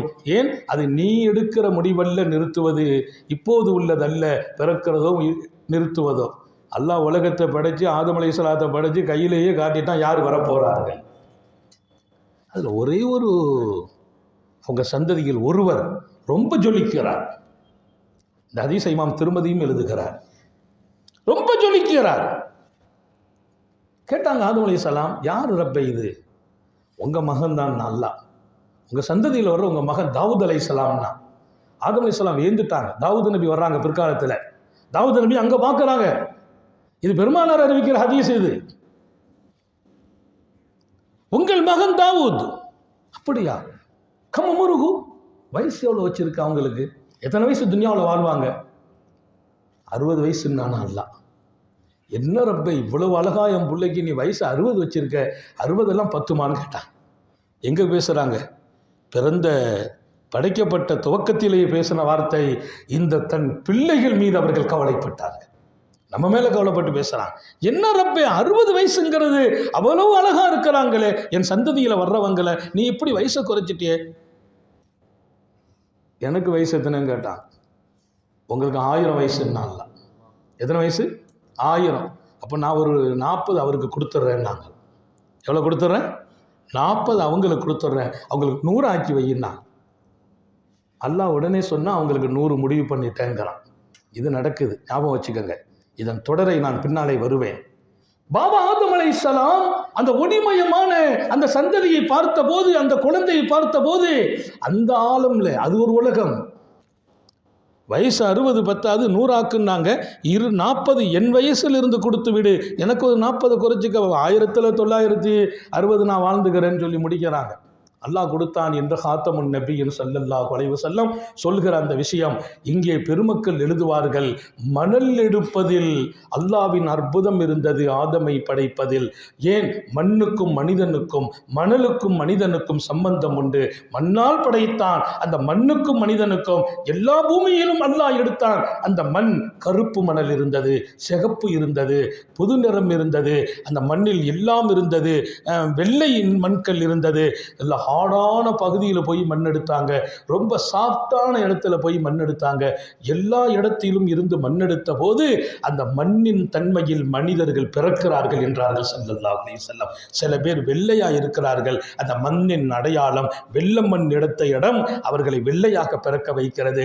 இங்கே சிகப்பாக பிறக்கிறார்கள், அது சிகப்பு மண்ணின் அடையாளம். சில பேர் கருப்பாக, அந்த மண்ணின் அடையாளம். சில பேர் புது நிறம், அந்த மண்ணின் அடையாளம். சில பேர் சாஃப்டா இருப்பாங்க, அதுவும் மண்ணின் தன்மை என்றார்கள். சில பேர் ஹார்டா இருக்கிறாங்க, அதுவும் மண்ணின் தன்மை என்றார்கள். மாநபி ஸல்லல்லாஹு அலைஹி வஸல்லம், நான் எந்த கலரில் பிறக்க வேண்டும் என்பதை நான் கேட்டு பெறுவதல்ல, ஆதமை படைக்கும் போதே அல்லாஹ் தீர்மானித்தான். அன்னைக்கு ஒருத்தர் சொன்னார், ஹஜரத் இருந்து அல்லாஹ் நம்மளை எவ்வளோ அழகா படைச்சிருக்கணும், கொஞ்சம் கருப்பா படைச்சிட்டானே ஹஜரத், கொஞ்சம் துவா செய்யுங்க ஏதாச்சும் ஒரு வகையில் கொஞ்சம் வெள்ளையாகிறதுக்கு. அதுக்கு வழிமுறைகள் இருக்குது, நம்ம கொஞ்சம் நெஜாஜி தேய்க்கலாம் போகலாம், ஆனால் அந்த அசலாக தான் இருக்கும். அதை மாற்ற முடியாது. அது அந்த மண்ணின் பிறப்பு என்றார்கள் முத்தம நபிகள். இன்னொரு செய்தி படைத்தேன், ஆச்சரியமானது. நான் படித்த செய்தி, பாபா ஆதம் அலைஹிஸ்ஸலாமுக்கு அல்லாஹ் காட்டிய போது அந்த சந்ததியர்களிலே சில பேரை குருடர்களாக காட்டினான், சில பேர்களை ஊமைகளாக காட்டினான், சில பேர்கள் அவர்களின் உடலெல்லாம் குஷ்டம் பிடித்தவர்களாக காட்டினான், சில பேர் கொடிய நோய்க்கு ஆளாகுவதை காட்டினான். அன்றைக்கே காட்டினான் அல்லாஹ், ஆதமின் பிள்ளைகள் எப்படியெல்லாம் இந்த உலகத்தில் சோதனை சந்திக்கிறார்கள். சில பேர் வலிமையோடு வசதியோடு, சில பேர் வறுமையோடு ஏழ்மையோடு, எல்லாத்தையும் பார்த்துட்டு ஆதம் நபி கேட்டாங்களா, ரப்பே ஏன் சந்ததி தானே, லிம சவ்வைத பைனஹும் லிமலா சவ்வைத பைனஹும், ஏன் இவர்களை சமமா படைக்காம போயிட்டேன்னு கேட்டாங்க. ஆதம் அலைஹிஸ்ஸலாத்தின் வரலாறு ஒரு பெரிய சரித்திரம். ஏன் சமமாக நீ படைக்கவில்லை? சமமா படைச்சிருக்கலாமே. ஏன் அவனை குருடனா படைச்சிருக்க, இவனை ஊமையா படைச்சிருக்க, அவரை பணக்காரரா படைக்கலாம், இவரை ஏழையாக படைக்கலாம், இவர் குஷ்டரோகியாக படைக்கிறார், நீ ஏன் எல்லாத்தையும் ஒரகா படைச்சிருக்கலாமே. அல்லாஹ் சொன்ன பதிலும் ஆச்சரியமானது. ஆதமே, எனக்கு நன்றி சொல்லும் மனிதர்கள் உருவாக வேண்டும் என்பதற்காக செய்தேன். நன்றி எப்போ? வறுமையில் வரும்போது தான் அல்லாஹ் மனிதன் யோசிக்கிறான். கொஞ்சம் நிலை மாறும்போது, நல்ல நிலைக்கு வந்தால் நன்றி சொல்லுவோம். அப்போ மனிதர்கள் சமமாக இருந்துட்டா எல்லாரும் ஒரே மாதிரி தானுங்கிற முடிவு. அப்படி அல்ல, ஒருவரை பார்த்து இன்னொருவர் எனக்கு நன்றி சொல்ல வேண்டும். அல்லாஹ் அந்த வாழ்க்கையை நசீபாக்கி தருவானா. நான் நன்றி பாராட்டப்பட வேண்டும் என்பதுதான். படைப்புகளை வித்தியாசமாக படைத்தேன், ஏற்றத்தாழ்வாக படைத்தேன். ஒருவரை வைக்கும் இடத்தில் இன்னொருவர் வைக்கிறது இல்லை. முதல்ல எல்லாரையும் சமமாக படைக்கிறது இல்லை அல்லாஹ். எல்லாரையும் பணக்காரர்களாக படைக்கிறது இல்லை, எல்லாத்தையும் ஏழையாகவும் படைக்கிறது இல்லை. நஹனு கஸம்னா பைனஹும் மஈஷத்தஹும் ஃபில் ஹயாத்தித் துன்யா வ ரஃபஅனா பஅதஹும் ஃபௌக பஅதின் தரஜாத். மனிதர்களின் வாழ்வாதாரத்தை நாமே பங்கீடு செய்கிறோம். சில பேர் சொல்லுவாங்க, அவர் ஒன்றும் படிப்புலாம் இல்லை, சாதாரணமான ஆளு கோடி கோடியாக சம்பாதிக்கிறார். நான் ராத்திரியிலிருந்து காலை வரையிலும், காலையிலிருந்து ராத்திரி வரையிலும் உழைக்கிறேன், எங்கெல்லாமோ போகிறேன், ஆனால் எங்கே போனாலும் ரிசுக்கு தடைப்பட்டு இருக்குது. அல்லாஹ் சொல்லிட்டான், மனிதர்களின் வாழ்வாதாரத்தை நாம் பங்கு வைக்கிறோம் என்று சொன்னது மாத்திரமல்ல, வான்மறையில் சொன்னால் சில பேரை விட சில பேர்களின் தரத்தையும் அந்தஸ்தையும் நாமே உயர்த்தினோம். முயற்சியில் அப்படி ஆச்சலாம் சொல்லாத, முயற்சி ஒரு காரணம். இமாம் ஷாஃபி ரஹ்மத்துல்லாஹி அடிக்கடி சொல்வாங்க, அல்லாஹு தாலா எத்தனை ஆற்றல் உள்ளவன் என்பதன் அடையாளம் என்ன தெரியுமா? மிகச்சிறந்த அலிவாலி பூசுல் லபீப் சொன்னாங்க. பூசுல் லபீப், மிகச்சிறந்த அறிவாளி ஏழையாக வாழ்கிறான். அவங்க சொல்றாங்க, மிகச்சிறந்த அறிவாளி ஏழையாக வாழ்கிறான். ஆனால் முட்டாளுடைய வாழ்க்கை படிப்பே இல்லை, ஆற்றலே இல்லை, திறமையே இல்லை, அவன் வாழ்க்கை செழிப்பாக இருக்கிறது. அப்படியெல்லாம் சில மனிதர்களை நீங்கள் பார்க்குறீங்களா இல்லையா? அதுதான் அல்லாவின் ஆதாரமும் குதிரத்தும் என்றார். அவன் குதிரத்து, என் சக்தியில் என் முயற்சியில் நான் படிச்சிருக்கேன், எனக்கு அந்த ஆற்றலை வச்சு தான் நான் அப்படி முன்னேறினேன், அதெல்லாம் சும்மா. முயற்சி நம்ம செய்வோம். எத்தனை கோடி பேர் முயற்சி பண்ணுறாங்க, சில பேர் அல்லாஹ் தூக்கி வச்சிடறான். இதுக்கு நோக்கம் என்ன? உன் திறமைக்கு பின்னால் நீ உயர்கிறாயா? நீ நன்றி சொல்ல வேண்டிய இடத்தில் அல்லாஹ் இருக்கிறான். உன்னை குறித்து நீ பெருமை பேசாதே. நான் இந்த இடத்தை விட்டும் நீ வெளியே வர வேண்டும். ஆதமை படைத்த போது அந்த சந்ததியர்களை காட்டும் போது அல்லாஹ் சொன்னான், பார்த்தீர்களா, ஏழைகள், பணக்காரர்கள், நோயாளிகள், ஆரோக்கியமானவர்கள், ஏன்? நான் நன்றி பாராட்டப்படும் இடத்தில் இருக்க வேண்டும். இல்லைன்னா அவங்க தன்னை பாராட்ட ஆரம்பிச்சிருவாங்க. அல்லாஹ் நம்மை நன்றியுடையவர்களிலும் தேர்ந்தெடுப்பான். ஆதம் அலைஹிஸ்ஸலாத்தின் சரித்திரம் உலகத்திற்கு ஒரு பாடம், மகத்தான முன்மாதிரி. அல்லாஹு படைத்தான், எல்லாம் முடிஞ்சிச்சு. ஆதம் அலைஹிஸ்ஸலாத்து வஸ்ஸலாம் இன்னொரு உலகத்தில் இருக்கிறாங்க. அந்த உலகத்தில் மூசா நபியை சந்திக்கிறாங்க. இந்த ஹதீஸை இமாம் புகாரியே எழுதுகிறார், இமாம் முஸ்லிம் எழுதுகிறார். மூசா நபி எப்பவுமே வாழ்றாங்க, ஆதம் அலைஹிஸ்ஸலாம் எப்பவுமே வாழ்ந்தாங்க. எப்படி சந்திச்சாங்க? ஆதம் அலைஹிஸ்ஸலாத்தின் அறிவின் தெளிவை குறித்து ரசூல் பேசுகிறார்கள். அறிவிலும் அழகானவர்கள், உடலிலும் அழகானவர்கள் ஆதம் அலைஹிஸ்ஸலாம். 60 அடி நீளத்தில் அல்லாஹ் படைக்கிறான் ஆதம் அலைஹிஸ்ஸலாத்தை. அவர்களுக்கு சில சிஃபத்துக்கள் எழுதுறாங்க, தன்மைகள். அவங்க ரொம்ப பேரழகு, ஆண் அழகர் ஆதம் அலைஹிஸ்ஸலாம். யூசுஃப் நபியை விடவா என்று சில பேர் கேட்கிறார். யூசுஃப் நபியை விடவா? யூசுஃப் நபி ஆதம் அலைஹிஸ்ஸலாத்தின் பிள்ளைதானே என்கிறார்கள். ஆதம் அலைஹிஸ்ஸலாம் ஆண் அழகர். அத்தனை அழகையும் அல்லாஹ் பொழிந்தான் பாபா ஆதம் அலைஹிஸ்ஸலாம் அவர்களுக்கு. ஒரு சின்ன தூக்கம் தூங்குறாங்க சொர்க்கத்தில். பாபா ஆதம் அலைஹிஸ்ஸலாம் சின்ன தூக்கம். சொர்க்கத்தில் பிறந்த உடனே இருக்கிற ஒரே மனிதர் ஆதம் அலைஹிஸ்ஸலாம். சொர்க்க கனிதான் சாப்பாடு. ஃபகுலா மின்ஹா ஹைது ஷீத்துமா, 2 பேரும் சொர்க்கத்தில் சாப்பிடுங்க, நீங்கள் என்ன விரும்பினாலும் சாப்பிடுங்க, எங்கனாலும் சாப்பிடுங்க அப்படின்ற ஒரு பொது உத்தரவை அல்லாஹ் கொடுத்தோம் என்று திருக்குரானிலே சொன்னார். கொஞ்சம் தூங்குனாங்க பாபா ஆதம் அலைஹிஸ்ஸலாம். அந்த தூக்கத்தில் அங்கே அப்போ தூங்குறாங்க. ஏன்? அவங்க சொர்க்கத்திலேயே வாழ்றதுனால. பெருமானார் ஸல்லல்லாஹு அலைஹி வஸல்லம் சஹாபிகள் கேட்டாங்க, ஐயனாம் அஹ்லுல் ஜன்னா, சொர்க்கவாசிகள் தூங்குவார்களா அப்படின்னு கேட்டாங்க சஹாபாக்கள். நம்மளாம் நாளைக்கு சொர்க்கம் போயிட்டா அங்கே தூக்கம் இருக்குதான்னு. பெருமானார் சொன்ன பதில் ரொம்ப வியப்பான பதில். லா யமூத்து அஹ்லுல் ஜன்னான்னாங்க, சொர்க்கவாசிகள் மௌத்தாக மாட்டாங்கன்னாங்க. சொர்க்கவாசிகள் தூங்குவாங்களான்னு கேள்வி கேட்குறாங்க சஹாபாக்கள். சர்க்காரே ஆலம் ஸல்லல்லாஹு அலைஹி வஸல்லம் சொன்ன பதில், சொர்க்கவாசிகள் மௌத்தாக மாட்டார்கள் என்று சொல்லிவிட்டு, அன்னௌமு அஹுல் மௌத், தூக்கம் மரணத்தின் சகோதரன் என்றார்கள். தூக்கம் மரணத்தின் சகோதரன். நிறைய பேர் தூங்கும்போது அல்லாஹ் சொல்கிறான், ரூஹை நம்ம கையில் எடுத்துக்கிறோங்கிறான். நான் ராத்திரி கண்ணை பொத்திட்டோம்னா நம்ம ரூஹ் அல்லாஹ் கையில் போய்ட்டு, நம்ம கையில் கிடையாது. அல்லாஹு யத்தவஃபல் அன்ஃபுஸ ஹீன மௌத்திஹா வல்லத்தி லம் தமுத் ஃபீ மனாமிஹா ஃபயும்சிகுல்லத்தி கலா அலைஹல் மௌத். அல்லாஹ் சில பேர்களின் ரூஹை கைப்பற்றிக் கொள்கிறான். தூங்கும் போதும் கைப்பற்றுவான், டயம் முடியும் போதும் கைப்பற்றுவான். தூங்கும் போது கைப்பற்றும் ரூஹை டயம் முடியவில்லையா திரும்ப அனுப்புகிறான். டயம் முடிந்ததா அப்படியே கையில் வைத்துக் கொள்கிறான். காலை ராத்திரி படுத்தார், காலையில் எழுந்திருக்கிறது இல்லை. ஏன்? அவர் டயம் முடிஞ்சு போச்சு, அல்லாஹ் கையில் எடுத்ததை கையிலே வைத்துக் கொண்டான். தூக்கம் ஒரு மரணம். அதனால் சொர்க்கவாசிகள் மரணிக்க மாட்டார்கள். சொர்க்கத்தில் ஜாலி, சந்தோஷம், புதிய ஹாப்பியாக இருக்கிறது. எங்கே போனாலும் சந்தோஷமா, அவங்கள சந்திக்கிறது, இவங்கள சந்திக்கிறது, அது ஒரு தனி வாழ்க்கை. அங்கே தூக்கமே வராது. ரொம்ப விஷயம் இருந்தால் தூக்கம் வராது. அதான் நம்ம எல்லாருக்கும் அந்த சொர்க்கத்தை நசீபாக்குவானாக. ஆதம் தூங்குகிறார். ஏன்? அவர் அங்கே பிறந்தார். அவருக்கு உலகமே அதுதான், உலகமே அது. அவருக்கு பிறந்த வீடே சொர்க்கம். சுபஹானல்லாஹ், பிறந்த வீடே சொர்க்கம். தூங்கிட்டாங்க. ஒரு சின்ன தூக்கம். நாம நௌமத்தர் ஹதீஸில் சொல்றது முஹம்மது ரசூலுல்லாஹி ஸல்லல்லாஹு அலைஹி வஸல்லம் ஒரு தூக்கம் ஆதம் தூங்கினார். தூங்கி ஃபலம்மா இஸ்தைகல், விழித்து பார்க்கிறார், பக்கத்தில் ஒரு அழகான பெண் இருக்கிறார்கள். அது வரைக்கும் அவங்க மட்டும்தான் இருந்தாங்க. தூங்கி விழிச்சு பார்த்தா பக்கத்தில் ஒரு பெண்ணு. உடனே கேட்குறாங்க, மன்னந்தி யார் நீ? இது வரைக்கும் இல்லையே, இப்போ வந்திருக்கு. அதுக்கு அவங்க சொன்னாங்களா, நான் ஒரு பெண், உங்க மனைவியாக வந்திருக்கிறேன். சொன்னது மாத்திரமல்ல, லித்தஸ்குன இலை, உங்களுக்கு ஒரு மன அமைதி கிடைப்பதற்கு நீங்கள் என்னிடத்திலேயே வந்தாக வேண்டும் என்றார்கள். லித்தஸ்குன இலை, என் பக்கம் உங்களுக்கு நிம்மதி இருக்கிறது.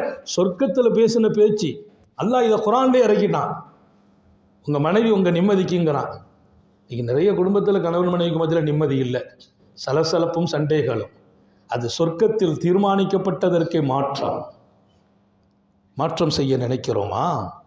குடும்ப வாழ்க்கை ஹாப்பியாக இருக்கணும், மகிழ்ச்சியாக இருக்கணும், மங்களமாக இருக்கணும். என்னை பார்க்கும் போதெல்லாம் என் மனைவி நிம்மதி பெற வேண்டும். என் மனைவியை பார்க்கிற போதெல்லாம் எனக்கு மகிழ்ச்சியும் நிம்மதியும் கிடைக்க வேண்டும். அதுதான் அல்லாஹ்வின் நோக்கம், ரசூலின் சுன்னத். எத்தனை குடும்பத்தை களங்கமாக்கினோம். ஆணாதிக்கம் பல குடும்பங்களில், மனைவியை அடிமையாக பார்க்கிற குடும்பங்கள். எதுக்கெடுத்தாலும் டென்ஷன், வேகம். மனைவி பேசினா சில பேருக்கு கோபம். மனைவியை அடிக்கிறவர்கள், மனைவியை ஓரமாக்கி வைப்பவர்கள், மனைவியோடு பேசாமல் இருப்பவர்கள், அவர்கள் நல்ல மனிதர்களே இல்லை என்றார்கள் நபிகள் நாயகம். அல்லாஹ் நம்மை பாதுகாப்பானால்.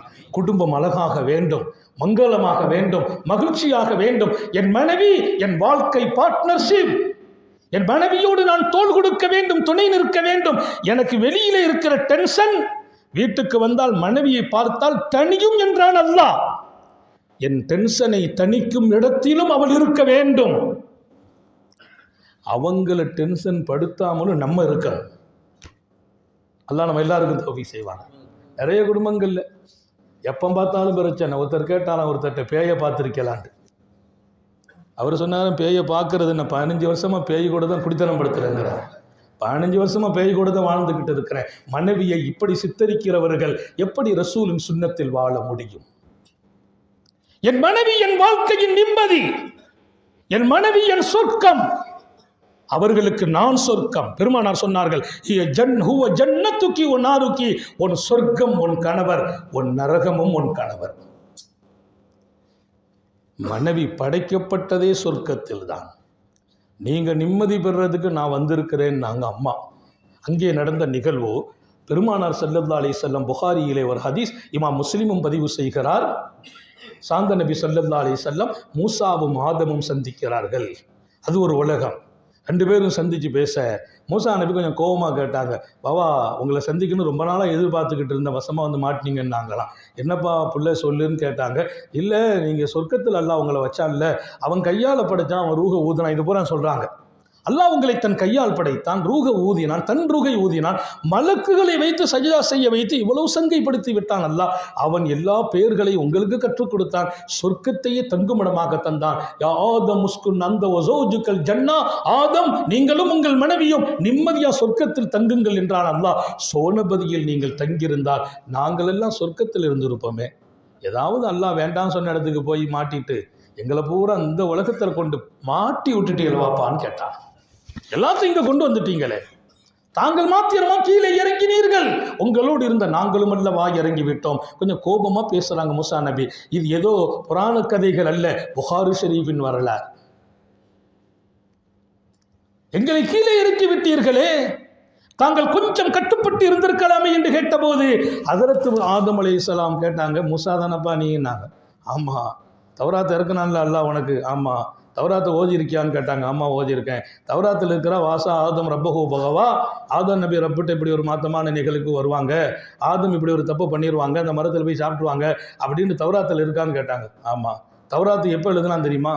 என்னை படைக்கிறதுக்கு 40 வருஷத்துக்கு முந்தி எழுதுனான்னாங்க. என்ன படைக்கிறதுக்கு என்ன மண் எடுத்து படைச்சானே, அதுக்கு 40 வருஷத்துக்கு முந்தைய தௌராத் எழுதிட்டான். தௌராத்தில் என்ன எழுதுனா, ஆதம் இப்படி ஒரு மாற்றமான நிலைக்கு போவார்னு எழுதியிருக்கான். அவன் எழுதுனதை நான் செய்ததுக்கு போய் என்ன குறைப்படுறியப்பாண்டாங்களாம். மூசா வாயடைத்தார் என்றார்கள் நபிகள் நாயகம். ஆதம் மூசா தோற்று போகிறார்கள், ஆதம் ஜெயிச்சார்கள் என்றார்கள் ஸல்லல்லாஹு அலைஹி வஸல்லம். அறிவார்ந்தவர்கள் ஆதம் அலைஹிஸ்ஸலாம், அறிவிலும் உயர்ந்தவர்கள், ஆற்றலிலும் உயர்ந்தவர்கள், இன்னொரு பக்கம் அழகில் மகத்தானவர்கள். ஒரு 7-8 நிமிஷத்தில் முடிச்சுக்கிறேன். ஏன்னா நம்ம டைம் 1 மணி நேரம் பேசலாம், அப்புறம் இஷா வந்துடும். இந்த வரலாறுகளை எல்லாம் 1 மணி நேரத்தில் பேசி முடிக்கிற வரலாறுகள் அல்ல. இங்கே பாவா ஆதம் அலைஹிஸ்ஸலாம் வானத்திலிருந்து பூமிக்கு இறங்குகிறார்கள், நாமும் இறங்கினோம். ஒன்றை மட்டும் சொல்கிறேன், அவர்கள் இறங்கியது குறை சொல்லப்படுவதா? நம்மளை எல்லாம் அங்கே கொண்டுட்டீங்களேன்னு மூசா நபி கேட்டார்களே, அது ஒரு வரலாற்றினுடைய விளங்கிக் கொள்றதுக்காக கேட்குறாங்க மூசா அலைஹிஸ்ஸலாம். அது குறையல்ல. அல்லாஹுடைய ரசூல் ஸல்லல்லாஹு சொன்னாங்க, மனிதர்கள் மீது உதிக்கிற சூரியன் உதிக்கிற நாட்களிலெல்லாம் சிறந்த நாள் வெள்ளிக்கிழமை. ஹைரு யோமின் தலாத்து ஃபீஹி ஷம்ஸ், சூரியன் உதிக்கும் நாட்களில் எல்லாம் சிறந்த நாள் வெள்ளிக்கிழமை. ஏன் தெரியுமா? அதற்கு அவங்க துவக்கத்தில் சொன்னாங்க, அல்லாஹ் அவங்க ஃபீஹி யுஹ்லிக ஆதம் நபி அலைஹிஸ்ஸலாம் அந்த வெள்ளிக்கிழமையிலே தான் படைக்கப்பட்டார்கள். ஃபீஹி உதுகில ஆதம் அல் ஜன்னா, சொர்க்கத்தில் வெள்ளிக்கிழமை தான் ஆதம் அலைஹிஸ்ஸலாத்தை அல்லாஹ் போக வைக்கிறான். சொர்க்கத்தை விட்டும் ஆதமை அல்லாஹ் வெள்ளிக்கிழமை தான் வெளியாக்குறான். இது நல்லா கவனிச்சுக்கங்க. வெள்ளிக்கிழமையின் சிறப்பை பேச வருகிற ஸல்லல்லாஹு அலைஹி வஸல்லம், ஆதம் நபி சொர்க்கத்திற்கு போனது அந்த பாக்கியத்தினால் வெள்ளிக்கிழமை சிறந்து போச்சுன்னு சொல்றது நியாயம் நமக்கு தெரியுது. சொர்க்கத்தை விட்டும் ஆதமை அல்லாஹ் வெளியில் அனுப்புனானே, அதனாலும் வெள்ளிக்கிழமை சிறப்பு. அப்படியானால் ஆதம் சொர்க்கத்தை விட்டும் வெளியே வந்ததும் சிறப்பான நிகழ்வு என்கிறார்கள் ஸல்லல்லாஹு அலைஹி வஸல்லம். வெள்ளிக்கிழமை ஏன் சிறந்தது? ஆதம் நபி சொர்க்கத்தை விட்டு வெளியில வந்தாங்க. அவங்க வரப்போய் தான் உலகம் இப்படி பல்கலைக்கழகமாக பெருகி இருக்கிறது. அவங்க அங்கே இருந்தா அல்லாஹ்வின் படைப்பின் நோக்கம் நிறைவேறாதே. அவங்க படைத்ததும் பாக்கியம், சோனத்தில் இருந்ததும் பாக்கியம், சோனத்தை விட்டு வெளியானதும் பாக்கியம் என்று ஒத்த வரியில் சொன்னவர்கள் உத்தம நபிகள் ஸல்லல்லாஹு அலைஹி வஸல்லம். அவங்க சொர்க்கத்தை விட்டு வெளியில வந்தார்களே, அதனால் வெள்ளிக்கிழமை சிறப்பு என்றார்கள். ஏந்தல் நபிகள் ஸல்லல்லாஹு அலைஹி வஸல்லம் ஆதம் அலைஹிஸ்ஸலாம் 1000 ஆண்டுகள் வாழ்கிறார்கள். விவசாயத்தை அல்லாஹ் கற்றுக் கொடுத்தான், ஜிப்ரீலே வந்து கற்றுக் கொடுக்கிறார்கள். இரும்பு தொழிலை கற்றுக் கொடுக்கிறான், ஜிப்ரீலே வந்து கற்றுக் கொடுக்கிறார்கள். மனிதன் வாழ்வையும் வாழ்வாதாரத்தையும் வளர்த்துக் கொள்கிற அனைத்து துறைகளிலும் பாபா ஈடுபடுகிறார்கள். அல்லாஹ் ரப்பல் ஆலமீன் ஹவ்வா அலைஹிஸ்ஸலாம் பூமியிலே ஜித்தாவில் இறங்குறாங்க, ஆதம் அலைஹிஸ்ஸலாம் இந்தியாவில் இறங்குறாங்க. நம்மெல்லாம் கொடுத்து வச்சவங்க. பாபா இறங்கின பூமி இந்தியா. அப்போ இந்தியானா அன்னைக்கு அவங்க இறங்கின மலை இருக்குது, சிலோனில் இருக்குது. சிலோன்லாம் இந்தியாவோட தான் இருந்துச்சு, சிலோன்லாம் இந்தியாவில் சேர்ந்தது தான். இப்போ அப்படி பிரிஞ்சு இருக்குது. சிலோனில் இறங்குறாங்க, சிலோனில் தான் ஆதம் மலை இருக்குது. இப்பவும் நீங்கள் பார்க்கலாம், ஆதம் அலைஹிஸ்ஸலாம் இறங்கிய அந்த அடையாளத்தை அவர்கள் பதிவு செய்து வைத்திருக்கிறார்கள். இங்கே ஆதம் இறங்குகிறார்கள், ஜித்தாவில் அம்மா இறங்குறாங்க. ஆதம் அலைஹிஸ்ஸலாத்தில் ஒரு சின்ன தவறு நடந்து கண்ணீர் வடிக்கிறார்கள், மன்னிப்பு கேட்கிறார்கள். பல நாட்கள் சிரமப்பட்டாங்க. அப்போது திடீர்னு சொன்னாங்க, அல்லாஹும்ம இன்னி அஸ்அலுகா பிஹக்கி முஹம்மதுன் ஸல்லல்லாஹு அலைஹி வஸல்லம் இல்லா கஃபர்தலி. ரப்பே, உங்கள்கிட்ட நான் நிறைய வகையில் பாவம் மன்னிப்பு தேடுறேன். இப்போ கேட்கிற அந்த முஹம்மது ஸல்லல்லாஹு அலைஹி வஸல்லத்தின் மகத்துவத்தை கொண்டு நீ என்னை மன்னிப்பாயாக. முஹம்மது ஸல்லல்லாஹு அலைஹி வஸல்லத்தின் அல்லாமா பைஹக்கி இந்த ஹதீஸை எழுதுறாங்க. பைஹக்கி எழுதிட்டு இதில் வருகிற ஒரே ஒரு ராவியை மட்டும் அவர் தான் தனித்து அறிவிக்கிறார். அவர் மட்டும் கொஞ்சம் பலகீனமான ராவி என்று இமாம் பைஹக்கி சொல்வாங்க. சொல்லிவிட்டு ஹதரத் இமாம் பைஹக்கி சொன்னாங்க, ரசூல் ஸல்லல்லாஹு அலைஹி வஸல்லத்தை நீ எப்படிப்பா அறிஞ்சுக்கிட்டேன்னு கேட்டானா அல்லாஹ். கைஃப அரஃப்த முஹம்மதன் வல மக்லுக் பாத், முஹம்மது ஸல்லல்லாஹு அலைஹி வஸல்லத்துல பரக்கத்தை கொண்டு என்ன மன்னிச்சுன்னு கேட்குறீங்களே, முகம்மது நான் அப்படின்னு ஒரு ஆள் நான் படைக்கவே இல்லையே. ஆதம் அலைஹிஸ்ஸலாமுக்கும் முஹம்மது நபி எங்கே, நான் படைக்கலையே, நான் படைக்காத ஒருவர் எப்படி தெரிஞ்சுக்கிட்டீங்கன்னு கேட்டாங்க அல்லாஹ் கேட்கலாம். இது பைஹக்கில் வர்ற செய்தி. ஒரு ராவி மாத்திரம் அதில் அவர் மாத்திரமே அறிவிப்பதால் அவர் கொஞ்சம் பலகீனமானவர் என்று பைஹக்கி இமாம் சுட்டி காட்டினாலும் செய்தி மகத்தானது. ஏன்னா நான் தெளிவாக சொல்றது நோக்கம், நாம் எடுத்துக்கொள்ளக்கூடிய விதமும் அழகாக இருக்க வேண்டும். அல்லாஹ் சொன்ன, எப்படி கைஃப அரஃப்த முஹம்மதன், எப்படி முஹம்மது நபின்னு ஒரு ஆள் உனக்கு தெரியும்? ஒல மஹ்லுக் பாதி, இன்னும் நான் படைக்கவே இல்லையே. அவங்க சொன்னாங்களே, ரப்பே நீ என்ன படைச்சா இல்லையா? நீ படைச்ச உடனே நான் கண்ணை திறந்து பார்க்கும்போது உன் அரிசில் இப்படி ஒரு செய்தி இருந்துச்சு, லா இலாஹ இல்லல்லாஹ் முஹம்மது ரசூலுல்லாஹ். உன் பேரோடு அவங்க பேரை நீ இணைச்சி எழுதியிருந்தாய். அதை நான் பார்த்தேன், சொர்க்கத்தில் பார்த்தேன். எனக்கு ஒன்று புரியும், உன் கூட ஒரு ஆளை நீ இணைச்சிருக்கீங்கன்னா அவங்க தான் உனக்கு பிரியமான ஆளுன்னு நான் விளங்கிட்டேன்.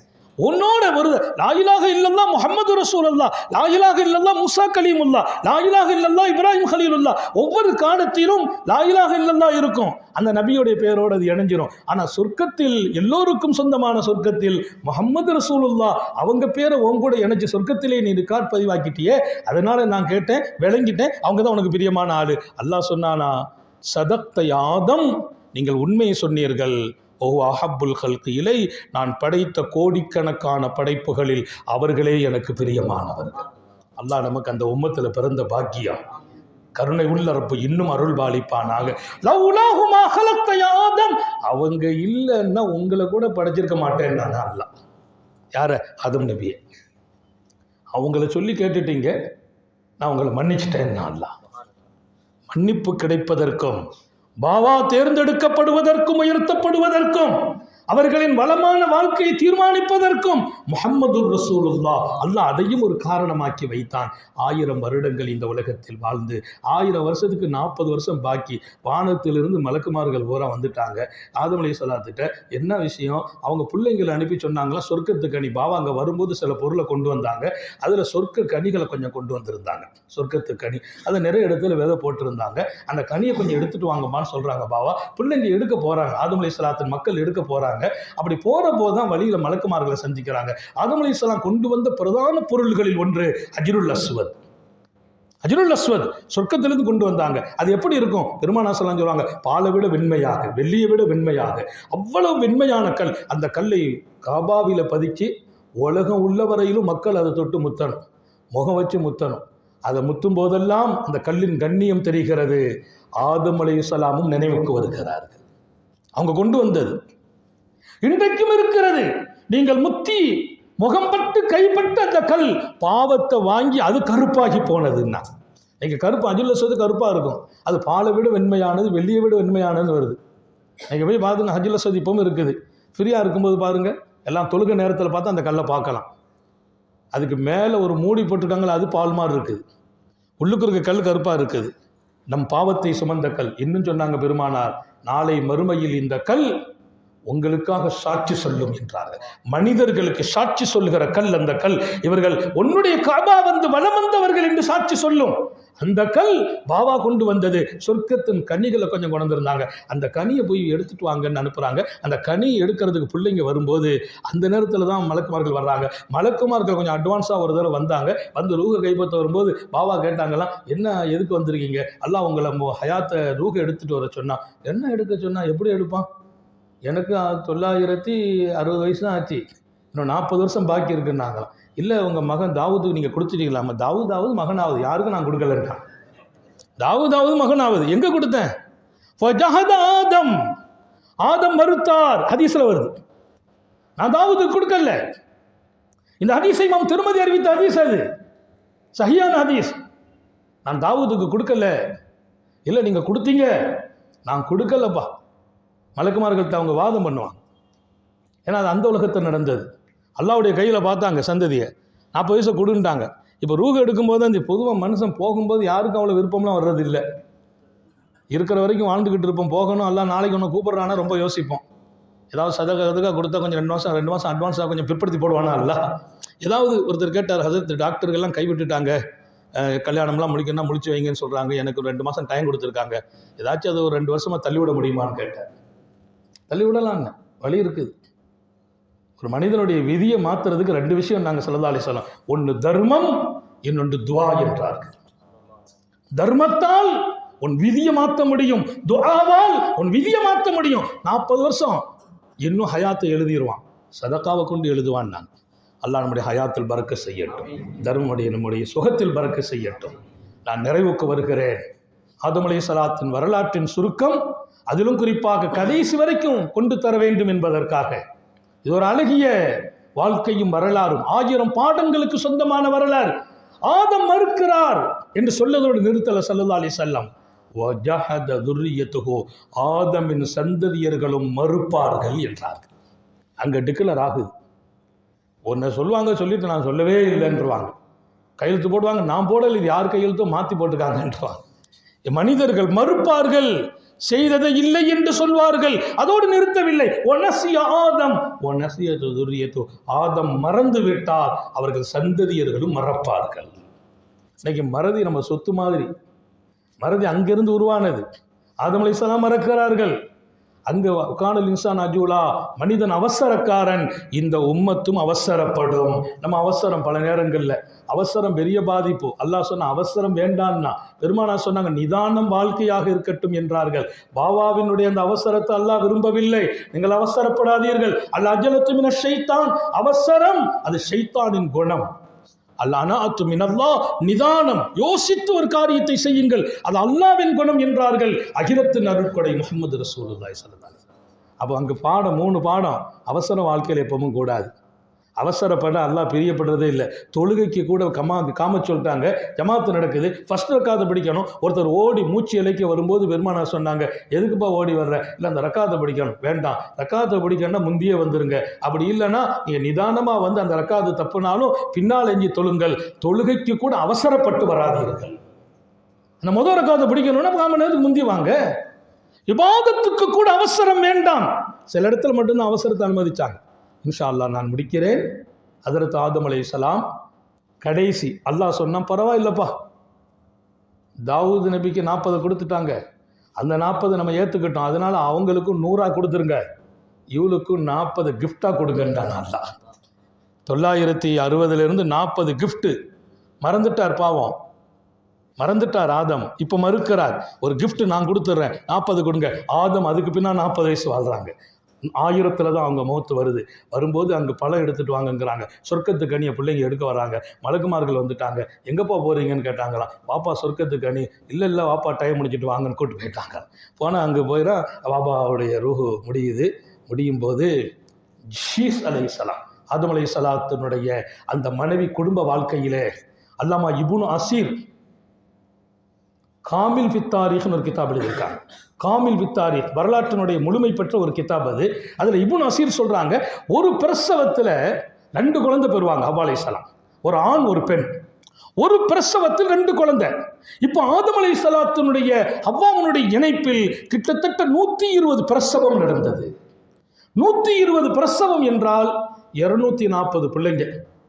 240, 120 ஆண், 120 பெண். சில பேர் 40 குழந்தைங்க பெற்றாங்கன்னு இருக்குது. ஆனால் இதில் இப்னு அசீருடைய கருத்து என்ன, சந்ததிகள் பெருகணும். அப்போ என்ன பண்ணுவாங்க, ஒரு ஆண் ஒரு பெண், இதில் பிறக்கிற ஆணை 2வது இதில் பிறக்கிற பெண்ணோடு நிக்கா செய்யணும். அங்கே பிறக்கிற பெண்ணை இந்த ஆணோடு நிக்கா செய்யறது. நிக்கா செய்யணும் இல்லை, குடும்ப வாழ்க்கை பிறக்கணும். இங்கே பிறக்கிற ஆணும் பெண்ணும் நிக்கா செய்யறது இல்லை. முதல் பிரசவத்தில் பிறக்கிற பெண்ணை 2வது பிரசவத்தில் பிறக்கிற ஆண் கல்யாணம் முடிப்பார். இப்படித்தான் ஆதம் அலைஹிஸ்ஸலாத்தின் சுன்னத். இப்போ ரூஹு பிரியுது. ஷீஸ் அலைஹிஸ்ஸலாமை கூப்பிட்டு ஹஜ்ரத் ஜிப்ரீல் கூப்பிடுகிறாங்க. ஷீஸ் அலைஹிஸ்ஸலாம் சொன்னாங்க, ஜிப்ரீல் நீங்கள் வாப்பாவுக்கு ஜனாசா தொழுக வைங்கன்னாங்க. அப்பாவுக்கு நீங்கள் சில பேர் ஜிப்ரீல் தான் ஜனாசா தொழுக வச்சாங்கன்னு இருக்குது. ஜிப்ரீல் சொன்னாங்களா, இல்லைப்பா நீ அவங்க மகன் ஷீஸ் நபி, அவங்க தான் நபியாக வந்தாங்க பின்னால். ஆதமின் மக்களில் அவங்க நபி. நீ வாப்பாவுக்கு மகன் தொலை வைக்கணும், நீங்கள் தொலை வைங்க, நாங்கள் பின்னால் நிற்கிறோம். ஷீஸ் அலைஹிஸ்ஸலாம் போய் தொழுகிறார்கள். பின்னால் எல்லோரும் நிற்க, மக்கள் எல்லாம் நிற்கிறாங்க. எவ்வளோ மக்கள் ஆதம் நபிக்கு அவங்க மௌத்தாகிற போது 4 லட்சம் சந்ததிகள் இருந்தார்கள். 4 லட்சம். ஆதம் நபியின் வஃபாத்தின் போது மகனின் மகன், பேரன், பேத்தி, ஒவ்வொருத்தங்களும் 60-70 பிள்ளைங்க பெறுவாங்க. ஷீஸ் அலைஹிஸ்ஸலாம் தொலை வச்சாங்க. இந்த வரலாற்றிலே வரலாற்றில் பல செய்திகள். காமிலில் அல்லாமா இப்னு அசீர் ஆற்றல் மிக்க வரலாற்று ஆசான் 30 தக்பீர் கட்டினார்கள் ஜனாசா தொழுகையில். 5 தக்பீர் ஜனாசாவுக்காக, 25 தக்பீர் ஆதம் நபியின் சிறப்பை காட்டுவதற்காக. ஜனாசா தொழுகை அல்லாஹு அக்பர் 30 தக்பீர் கட்டினாங்க என்று அல்லாமா இப்னு அசீர் எழுதுவார்கள் இந்த வரலாற்றிலே. மற்றும் பல பேர் 4 தக்பீர் தான் என்று எழுதுகிறவர்கள் இருக்கிறார்கள். இங்கே சிறப்பாக ஆதம் அலைஹிஸ்ஸலாத்தின் வாழ்க்கை நிறைவு கண்ட போது அவர்கள் உலகத்தை விட்டு பிரியும் போது 4 லட்சம். கடைசி வரையிலும் ஆரோக்கியமான வாழ்க்கை இருந்தது. 11 நாள் சுகம் இல்லாமல் இருந்தாங்கன்னு வரலாறு சொல்லுது. ஆனால் நல்ல உணவுகளை சாப்பிட்டாங்க, ரிசுக்கு விசாலமாக இருந்துச்சு. நான் முடிக்கிறேன். பெருமானார் ஒரு துவா கேட்டாங்க. அந்த துவாவை நம்ம வாழ்க்கையில் எடுப்போம். மறதி இல்லாத ஒரு வாழ்க்கைக்கு எப்போதுமே யா முஹைமின் யா அல்லாஹ் சொல்லுங்க. குர்ஆன்ல வருது யா முஹைமின், அல் மூமினுல் முஹைமின். முஹைமின் அல்லாஹ்வுடைய பேர். அந்த வார்த்தையை காலையில் சுபுவுக்கு பின்னால் 113 தடவை ஓதிடணும். முன்பின் 13 ஸலவாத் ஸல்லல்லாஹு அலைஹி வஸல்லம் அல்லாஹும்ம ஸல்லி அலா முஹம்மது ஓதி அந்த துவாவை கேட்டுட்டோம்னா நினைவாற்றல் அதிகமாகும், மறதி வராது. பிள்ளைங்களுக்கும் தேவை, நமக்கும் தேவை. யா முஹைமினு யா அல்லாஹ் சொல்லுங்க. இந்த திக்ர் நினைவாற்றலை தரும் என்று எழுதுறாங்க. பெருமானார் ஒரு துவா கேட்டாங்க. அல்லாஹும்ம ஜஅல் அவ்ஸஅ ரிஸ்கிகா, அல்லாஹுவே விசாலமான உன் ரிசுக்கை எனக்கு நீ கொடுக்கணும். எப்போ கொடுக்கணும்? எப்போ கொடுக்கணும்? என் வாழ்க்கை முடியும் நேரத்தில் விசாலமான ரிசுக்கை தருவாய். இந்த இன்கிதாய் உம்ரி, என் ஹயாத்து முடிய போது. இன்னொரு பக்கம் நான் வயோதிகம், இந்த சின்னி, இந்த கிபரி சின்னி, வயசாகி போயிட்டேன். அப்போ விசாலமான இன்னைக்கு பாருங்க, வயசாகிட்டா சம்பாதிக்க முடியாது, ஒன்றும் செய்ய முடியாது. நான் வயசான போது குடும்பம் ஒதுக்கும். நான் படுக்கையில் விழுந்துட்டேன்னா கண்டுக்கிட மாட்டாங்க. நான் படுக்கையில் விழும் காலத்தில், வயதாகும் காலத்தில், இந்த கிபரி சின்னி ஓ இன்கிதாய் உம்ரி, என் ஆயுள் முடிய போகிறதா, அப்போது நீ விசாலமான ரிசுக்கை எனக்கு கொடுக்கணும் ரப்பே. பௌத்த நேரத்தில் என்னை யாரும் ஒதுக்கக்கூடாது, என் கை வெறுங்கையாக இருந்துடக்கூடாது அப்படின்னு ஒரு துஆவை ரசூல் கேட்டாங்க. அந்த துஆவை அல்லாஹ் நம்முடைய ஹயாத்திலும் நசீபாக்கி தருவானாக. சோதனைகள் இருந்து பாதுகாப்பானாக, கெட்ட முடிவுகள் இருந்து பாதுகாப்பானாக, விடும் மூச்சும் எழும் பேச்சும் அவன் சிந்தனையாக்குவானாக. ஓடும் ரத்தம் அவன் இஷ்கும் அன்பும் கலந்து ஓட வைப்பானாக. ஹயாத்து வரையிலும் படுக்கையில் விழுந்து விடாமல் பாதுகாப்பானாக, முடங்கி விடாமல் பாதுகாப்பானாக, யாருக்கும் சுமையாகி விடாமல் பாதுகாப்பானாக. நீண்ட நெடிய நாட்கள் நோய் நொடிகள் இல்லாமல் உடல் ஆரோக்கியத்தோடு மன நிறைவோடு இன்பத்தோடு அல்லாஹுவை நின்று வணங்கி வழிபட்டு வாழும் நசீபையும் பாக்கியத்தையும் எல்லாம் வல்ல அல்லாஹ் உங்களுக்கும் எனக்கும், நம்மை ஈன்றெடுத்த தாய் தந்தையர்களுக்கும், நமது மனைவி, மக்கள், உற்றார் உறவினர் யாவருக்கும் கொடுத்தருள் புரிவானாக. நாம் வாழ்கிற வரையிலும் ஆஸ்பத்திரி வாழ்க்கையிலிருந்து பாதுகாப்பானாக, அதன் செலவு சிரமங்களிலிருந்து பாதுகாப்பானாக. முடங்கி விடாமல், படுக்கையில் விழுந்து விடாமல், யாருக்கும் சுமையாகி விடாமல் பாதுகாப்பானாக. வல்ல ரஹ்மான் நாம் பெற்ற பிள்ளைகளை கண்குளிர்ச்சியாக்கி வைப்பானாக. நமது பிள்ளைகளின் இல்மிலும் ஈமானிலும் அமலிலும் ரிசுக்கிலும் நிரம்ப பரக்கத் செய்வானாக. நம்முடைய பிள்ளைகளுக்கு உரிய காலத்தில் பொருத்தமான ஜோடிகளோடு திருமணங்களை நசீபாக்குவானாக. திருமண வாழ்க்கையில் கணவன் மனைவியை, மனைவி கணவனை தேர்ந்தெடுத்தும் விட்டு கொடுத்தும் விசாலத்தோடும் ஒருவர் மற்றவரை மதித்தும் வாழச் செய்வானாக. மகிழ்ச்சியான வாழ்க்கையை கொடுப்பானாக. சுவர்க்கத்திலும் தொடரச் செய்வானாக. குழந்தையில்லா நமது பிள்ளைகளுக்கு சாலிகான குழந்தை பாக்கியங்களை வழங்குவானாக. நமது உயிரினும் மேலான கண்மணி ஹாத்தமுன் நபியின் சர்கார ஆலம் சுந்தர நபிகள் ஸல்லல்லாஹு அலைஹி வஸல்லம் அவர்களை கனவிலும் நனவிலும் கண்டுகளிக்கும் பெரும் பாக்கியத்தை அல்லாஹ் நம் எல்லோருக்கும் கொடுத்தருள் புரிவானாக என்ற நல்ல துஆக்களோடு உங்கள் எல்லோருடைய துஆவை ஆதரவைத்து, குறிப்பாக இங்கே நிறைய உலமாக்கள் இருக்க எல்லோருடைய துஆவை, குறிப்பாக நம்முடைய அலாவுதீன் ஹதரத் அவங்க கண் ஆபரேஷன் பண்ணியிருக்காங்க. அல்லாஹ் தஆலா நீண்ட ஆயுளை பூரண சுகத்தை நசீபாக்குவானார். அதே போல் நம்முடைய நிர்வாகம், பாராட்டுக்குரியவர்கள், மரியாதைக்குரிய நம்முடைய தலைவர் எல்கேசன் அவர்கள் நமக்கு தொலைபேசியில் இது அனுப்பியிருந்தாங்க, மெசேஜ். அதில் அழகாக பதிவு செய்திருந்தாங்க. ரொம்ப ஆசை, பிமார்களை பற்றி இந்த உம்மத்து நிரம்ப தெரிய வேண்டும். இது போன்ற ஆசைகளை அல்லாஹ் இன்னும் அதிகப்படுத்துவானாக. எல்லோருக்கும் துஆ செய்கிறேன். உங்கள் எல்லோருடைய துஆவை ஆதரவைத்து வாஹிரு தஅவானா அல்ஹம்துலில்லாஹி ரப்பில் ஆலமீன். அஸ்ஸலாமு அலைக்கும் வரஹ்மத்துல்லாஹி.